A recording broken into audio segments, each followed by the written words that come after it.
ಅಲ್ಲಿ 8 ಮಂದಿ ಕುತ್ಕೊಂಡು ರಮ್ಮಿ ಆಡ್ತಾಯಿದ್ರು 3 ಪ್ಯಾಕ್ ತೊಗೊಂಡು ಅಲ್ಲೊಬ್ಬ ಪೊಲೀಸ್ ಕಾಯ್ತಿರ್ತಾನೆ. ಇದು ಒಂದು ಜೀವನ. ಆ 100 ರೂಪಾಯಿ 150 ಕೊಟ್ಟರೆ ಒಂದು 90 ಬಾಟ್ಲಿ ಕೊಡ್ತಾನೆ. 9-12 ಗಂಟೆಗೆ ಕ್ಲೋಸ್ ಗೊತ್ತಾಕತಿ. ಅಲ್ಲಿ ಬಂದು ಅಮಾಯಕರನಾಗೆ ಫೋನ್ಪೇದಲ್ಲಿ ಡೀಲ್ ಹಾಕಿಸ್ಕೊಳ್ಳೋಂಥ ಡೀಲ್ಗಳು ನಡೀತವೆ.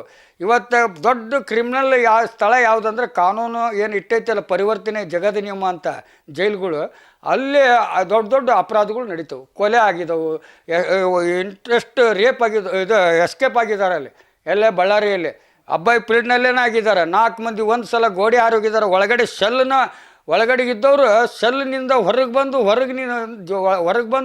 ಆಮೇಲೆ ಗೋಡೆ ಹಾರಿ ಹೋಗಿದ್ದಾರೆ. ಅಂದರೆ ಅವ್ರು ಎಂಥ ಕ್ರಿಮಿನಲ್ ಇರಬೇಕು, ಅವ್ರಿಗೆ ಎಂಥ ಬಂದೋಬಸ್ತ್ ಕೊಟ್ಟಿರ್ಬೇಕು.